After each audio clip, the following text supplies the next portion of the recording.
Custody ముగియడంతో rows avenue కోర్టులో MLC కవితను ED అధికారులు హాజరుపరిచారు. 14 రోజుల జ్యుడిషియల్ కస్టడీ ఈడీ అధికారులు కోరారు. అయితే ఈ సందర్భంగా కవిత కీలక వ్యాఖ్యలు చేశారు. తనను తాత్కాలికంగా జైల్లో పెట్టవచ్చని, కానీ కడిగిన ముత్యంలా బయటకు వస్తారని కవిత అన్నారు. ఇది మనీ లాండరింగ్ కేసు కాదని, పొలిటికల్ లాండరింగ్ కేసు అని అన్నారు. ఇక నిందితుడు ఇప్పటికే బీజేపీలో చేరాడని, మరో నిందితుడికి బీజేపీ టికెట్ ఇచ్చిందని, మూడో నిందితుడు బాండ్ల రూపంలో బీజేపీకి 50 కోట్లు ఇచ్చాడని కవిత కీలక వ్యాఖ్యలు చేశారు.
పరిచారు. 14 రోజుల జ్యుడిషియల్ కస్టడీ ఈడీ అధికారులు కోరారు. అయితే ఈ సందర్భంగా కవిత కీలక వ్యాఖ్యలు చేశారు. తనను తాత్కాలికంగా జైల్లో పెట్టవచ్చని, కానీ కడిగిన ముత్యంలా బయటకు వస్తానని కవిత అన్నారు. ఇది మనీ లాండరింగ్ కేసు కాదని, పొలిటికల్ లాండరింగ్ కేసు అని అన్నారు. ఇక నిందితుడు ఇప్పటికే బీజేపీలో చేరారని, మరో నిందితుడు బీజేపీ టికెట్ ఇచ్చిందని, మూడో నిందితుడు బాండ్ల రూపంలో బీజేపీకి 50 కోట్లు ఇచ్చాడని కవిత కీలక వ్యాఖ్యలు చేశారు.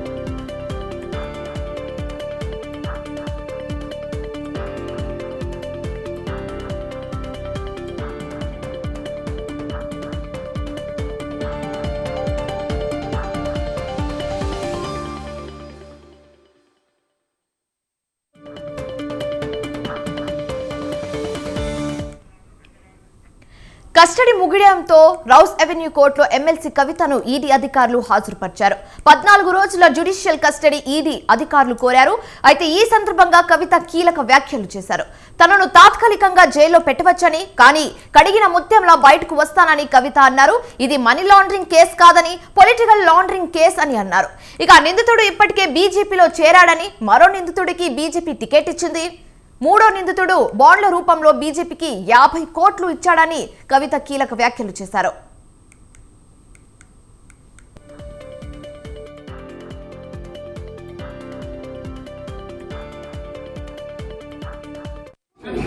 टेम्पररीగా జైల్లో పెట్టొచ్చు. मैडम हिंदी में कुछ बोलिए. This is not a money laundering case, it is a political laundering case. One accused has already joined BJP. Second accused is getting a BJP ticket. And third accused has given 50 crores in electoral bonds. This is not a money laundering case, it is a political laundering case. It is a fabricated and false case. We will come out very clean. Jai Telangana. జై తెలంగాణ, జై కేసీఆర్. కడిగిన ముత్యంలా బయటకు వస్తాను నేను. టెంపరరీగా జైల్లో పెట్టొచ్చు. Madam Hindi में कुछ बोलिए. This is not a money laundering case, it is a political laundering case. One accused has already joined BJP. Second accused is getting a BJP ticket. And third accused has given 50 crores in electoral bonds. This is not a money laundering case, it is a political laundering case. It is a fabricated and false case. We will come out very clean. జై Telangana. Custody ముగియడంతో rows avenue కోర్టులో MLC కవితను ED అధికారులు హాజరుపరిచారు. 14 రోజుల judicial custody ED అధికారులు కోరారు. అయితే ఈ సందర్భంగా కవిత కీలక వ్యాఖ్యలు చేశారు. తనను తాత్కాలికంగా జైల్లో పెట్టవచ్చని, కానీ కడిగిన ముత్యంలా బయటకు వస్తానని కవిత అన్నారు. ఇది మనీ లాండరింగ్ కేసు కాదని, పొలిటికల్ లాండరింగ్ కేసు అని అన్నారు. ఇక నిందితుడు ఇప్పటికే బీజేపీలో చేరారని, మరో నిందితుడికి బీజేపీ టికెట్ ఇచ్చిందని, మూడో నిందితుడు బాండ్ల రూపంలో బీజేపీకి 50 కోట్లు ఇచ్చాడని కవిత కీలక వ్యాఖ్యలు చేశారు. అయితే కవిత కేసుకు సంబంధించి మరింత తాజా సమాచారం మా ప్రతినిధి ఉషా ఫోన్ ద్వారా అందిస్తారు. ఉషా, చెప్పండి. ఒక అక్యూజ్డ్ కి బీజేపీ టికెట్ ఇవ్వడం, ఇంకో అక్యూజ్డ్ బీజేపీలో చేరడం, మూడో అక్యూజ్డ్ బీజేపీకి బాండ్ల రూపంలో 50 కోట్లు ఇవ్వడం జరిగిందనేసి కవిత కీలక వ్యాఖ్యలు చేయడం జరిగింది. అండ్ అదే రూపంగా టెంపరీగా జైల్లో పెట్టవచ్చని కూడా చెప్పారు. కానీ కడిగిన ముత్యంలో బయటకు వస్తానని కవిత చెప్పడం జరిగింది. దీన్ని పొలిటికల్ గా ఏ విధంగా చూడొచ్చు అంటారు ఉషా? శివాని, ఢిల్లీ లిక్కర్ స్కామ్లో ఈ నెల 15వ తారీఖు అరెస్ట్ అయినటువంటి కవితను కాసేపటి క్రితమే రౌస్ అవెన్యూ కోర్టులో ఎన్ఫోర్స్మెంట్ డైరెక్టరేట్ అధికారులు హాజరుపరిచారు. మరో వారం రోజుల పాటు కస్టడీ కావాల్సిందిగా ఇప్పటికే ఈడీ అధికారులు ఎన్ఫోర్స్మెంట్ డైరెక్టరేట్ ఏదైతే ట్రయల్ కోర్టు ఏదైతే ఉందో, సిబిఐ ట్రయల్ కోర్టు రౌస్ కోర్టులో అయితే ఆ వాదనలు అయితే వినిపించబోతున్నారు. మరోవైపు కవిత సంచలనమైనటువంటి వ్యాఖ్యలు చేసుకుంటూ కోర్టు హాల్లో నుంచి జడ్జి ఎదుట హాజరు అయ్యే ముందు కోర్టు హాల్లో సంచలనమైనటువంటి వ్యాఖ్యలు చేశారు. నేను అప్రూవర్గా మారను, ఖచ్చితంగా కడిగిన ముత్యంలాగా నేను బయటికి వస్తాను అన్న కోణంలో పేర్కొనడమే కాకుండా, ముగ్గురు నిందితులు ఏదైతే అప్రూవర్గా మారినటువంటి ముగ్గురు నిందితుల్లో ఒకరు బీజేపీలో చేరారు, మరొకరు చేరబోతున్నారు, మరొకరు 50 కోట్ల బాండ్ల రూపంలో ఇప్పటికే బీజేపీకి ఫండింగ్ ఇస్తున్నారు అన్న కోణంలో సంచలనమైనటువంటి వ్యాఖ్యలు చేశారు. ఇది కేవలం మనీ లాండరింగ్ కేసు కాదు, ఇది కేవలం పొలిటికల్ లాండరింగ్ కేసు అన్న కోణంలోనే ఆమె పేర్కొనడం జరిగింది. ఓవరాల్గా ఈరోజు ఏదైతే రౌస్ అవెన్యూ కోర్టులో తను కొద్ది రోజుల్లో జైల్లో ఉండొచ్చు కాక, నేను మాత్రం అప్రూవర్గా మారను అన్న కోణంలోనే తను చాలా పక్కాగా ఖచ్చితంగా నిర్ణయం తీసుకున్నట్టుగా కూడా ఆమె మాటల్లోనే వినడం మనం చూసుకోవచ్చు.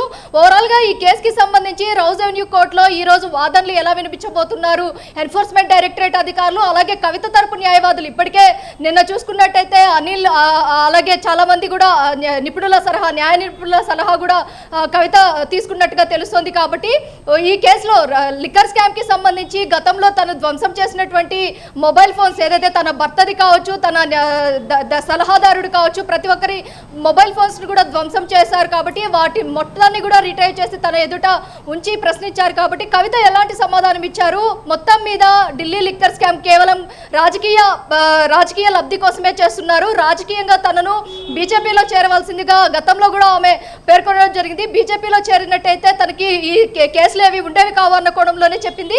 ఇప్పుడు కూడా అప్రూవర్గా మారినటువంటి ముగ్గురు వ్యక్తుల్ని కూడా బీజేపీ ఎలా తీసుకుంది అన్న కోణంలో కూడా సర్వత్రా ప్రజల్లో కావచ్చు, అలాగే ఈ కేసుకి సంబంధించి ఢిల్లీ లిక్కర్ స్కామ్ కి సంబంధించి ప్రతి ఒక్కరిలో కూడా ఈ ఆలోచన అయితే రేకెత్తుతోంది. ప్రస్తుతం ఈ రౌస్ అవెన్యూ కోర్టులో వాదనలు వాడివేడిగా జరగబోతున్నాయి. ఎందుకంటే ఎన్ఫోర్స్మెంట్ డైరెక్టరేట్ అధికారులు చాలా స్ట్రాంగ్ గా ఈ కేసుని ఇన్వెస్టిగేషన్ చేస్తున్నారు. కాబట్టి మరోవైపు ఢిల్లీ సీఎం కేజ్రీవాల్ కూడా కస్టడీలోకి తీసుకున్నారు. కాబట్టి ఈ కవితను కూడా మరో కొద్ది రోజులుగా కస్టడీలోకి ఇచ్చినట్లయితే మరింత సమాచారము వీరందరినీ కూడా కాన్ఫరెన్స్ స్టేట్మెంట్ తీసుకొని మరి ఇన్వెస్టిగేషన్ పూర్తిగా సజావుగా చేసే అవకాశం ఉంటుంది. కాబట్టి 600 కోట్లు ఇప్పటికే ఢిల్లీ లిక్కర్ స్కామ్ లో హవాలా రూపంలో చేతులు మారాయి. అలాగే ఈ మొత్తం కూడా ఈ నగదు మొత్తం కూడా కవిత ఎక్కడెక్కడ దాచిపెట్టారన్న కోణంలో తన నుంచి ఇప్పటికే చాలా సమాచారాన్ని సేకరించారు. కాబట్టి మరింత సమాచారాన్ని ఆమె దగ్గర నుంచి సేకరించాలి. అలాగే అప్రూవర్గా మారినటువంటి వ్యక్తులు కావచ్చు, గతంలో అరెస్ట్ అయినటువంటి వ్యక్తులు కావచ్చు, ప్రతి ఒక్కరిని కూడా ఎదురెదురుగా ఉంచి కూడా ప్రశ్నించడానికైతే ఈడీ సిద్ధమవుతోంది. కాబట్టి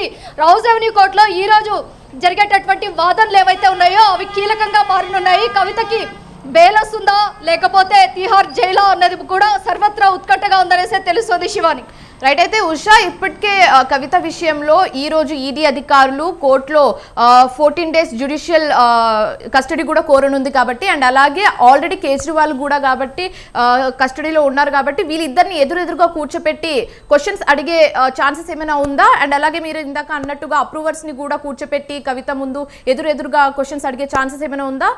దీనికి సంబంధించి అప్డేట్స్ ఏ విధంగా ఉన్నాయి? ఖచ్చితంగా శివాని, ఇప్పటికే రౌజ్ అవెన్యూ కోర్టులో ఎన్ఫోర్స్మెంట్ డైరెక్టరేట్ అధికారులు తినని కవితని 14 రోజుల కస్టడీకి మరో 14 రోజుల కస్టడీ, ఏదైతే 2 దఫాలుగా ఇప్పటికే వారం రోజులు మొదటిసారి కస్టడీ తీసుకున్నారు ఎన్ఫోర్స్మెంట్ డైరెక్టరేట్ అధికారులు, రెండోసారి 3 సార్లు తీసుకున్నారు, అలాగే మూడోసారి 14 రోజుల పాటు, ఎందుకంటే ఢిల్లీ సీఎం స్థాయి వ్యక్తిని అరెస్టు చేశారు కాబట్టి వీరందరూ కూడా ఏదైతే కీలక వ్యక్తిగా కేజ్రీవాల్ ఇది మొత్తం కూడా లిక్కర్ స్కామ్ మొత్తం కూడా నిర్వహించారు, దానికి సౌత్ గ్రూప్ నుంచి ఏదైతే ఇండో స్పిరిట్ కి సంబంధించినటువంటి అరుణ్ రామచంద్ర పిళ్ళై మొత్తం బినామీగా కవితకు వ్యవహరించారు కాబట్టి ఈ లిక్కర్ స్కామ్ లో మొత్తం సమీర్ మహీంద్రుకి ఎలా ముడుపులు చెల్లించారు, కవిత ఎలా చెల్లించారు అన్న కోణంలో పూర్తి స్థాయిలో దర్యాప్తు చేయాలి అంటే మరో 14 రోజులు కస్టడీకి కోరే అవకాశం ఉంటుంది. ఇప్పటికే 14 రోజుల కస్టడీలో భాగంగా వాడివేడిగా వాదనలు వినిపించడానికి రౌజ్ అవెన్యూ కోర్టులో ఎన్ఫోర్స్మెంట్ డైరెక్టరేట్ న్యాయవాదులు అయితే సిద్ధంగా ఉన్నారు. మరోవైపు కవిత తరపు న్యాయవాదులు కూడా బలంగా ఏదైతే సిఆర్పిసి సెక్షన్ ఉల్లంఘించారు, మహిళను చీకటి పడిన తర్వాత అరెస్టు చేశారన్న కోణంలో తన వైపు నుంచి కూడా న్యాయవాదులు చాలా వాడివేడిగా వాదనలు అయితే వినిపించబోతున్నారు. ఈ కేసు మొత్తం కూడా రాజ్యాంగాన్ని ఉల్లంఘించారు, ఆర్టికల్ 21ని ఉల్లంఘించారు అన్న కోణంలోనే బేస్ అయింది కాబట్టి ఇది స్ట్రాంగెస్ట్ ఎవిడెన్స్ కవిత తరపు కాబట్టి ఈ అలిగేషన్నే కోర్టులో కూడా ఏదైతే ట్రయల్ కోర్టులో కూడా వాడివేడిగా వాదించబోతున్నారు. మరోవైపు చూసుకున్నట్టయితే కవితకి సంబంధించి కవిత చెప్పినటువంటి కీలక వ్యాఖ్యల్లో భాగంగా 3 వ్యక్తులు బీజేపీలో ఇప్పటికే 2 వ్యక్తులు చేరిపోయారు, మరో వ్యక్తి 50 కోట్ల దాకా ముడుపులు ఇప్పటికే ఫండింగ్ రూపంలో బాండ్ల రూపంలో బీజేపీకి అందించారు. అలాగే ఈ కేసులో మొత్తం మనీ లాండరింగ్ జరగలేదు, కేవలం పొలిటికల్ లాండరింగే జరిగిందన్న కోణంలో ఆమె పేర్కొన్నటువంటి వ్యాఖ్యలు ఏవైతే ఉన్నాయో అవి సంచలనంగా మారాయనేసి తెలుస్తోంది. కోర్టు హాల్లో నుంచి గతంలో కూడా ఆమె వెళ్తూ చేసిన వ్యాఖ్యలు కావచ్చు, ఇప్పుడు వాడివేడిగా చేసినటువంటి వ్యాఖ్యలు కావచ్చు, ఈ రెండు కూడా ఇప్పటికే కవిత ఈ నెల 15వ తారీఖు అరెస్ట్ అయిన తర్వాత రెండోసారి కస్టడీలోకి తీసుకున్న తర్వాత ఆమె దగ్గర నుంచి సమాచారం తీసుకున్నటువంటి ఎన్ఫోర్స్మెంట్ డైరెక్టరేట్ అధికారులు ఆమె బంధువులు ఎవరైతే ఉన్నారో భర్త తరపు సోదరి అయినటువంటి అఖిల ఇంట్లో, మాదాపూర్ అఖిల ఇంట్లో, అలాగే తన మేనల్లుడి ఇంట్లో ఇద్దరిళ్లలో కూడా చాలా ఏదైతే సోదాలు అయితే నిర్వహించారు. మనీ లాండరింగ్ కి సంబంధించి వీరి దగ్గర కూడా ఏదైతే మేనల్లుడే చాలా భాగస్వామిగా ఉన్నారన్నటువంటి ఒక ఇన్ఫర్మేషన్ కూడా మనకు వచ్చింది కాబట్టి మేనల్లుడు అకౌంట్లు అలాగే వాళ్ళ దగ్గర ఉన్నటువంటి స్థిర చరాస్తులకు సంబంధించినటువంటి డీటెయిల్స్ మొత్తం కూడా ఎన్ఫోర్స్మెంట్ అధికారులు సీజ్ చేసినట్టుగా తెలుస్తుంది. Shivani. Right, thank you Usha. జై తెలంగాణ, జై కేసీఆర్. కడిగిన ముత్యంలో బయటకు వస్తాను నేను, టెంపరీగా జైల్లో పెట్టొచ్చు. మేడం హిందీ में कुछ बोलिए. This is not a money laundering case, it is a political laundering case. One accused has already joined BJP.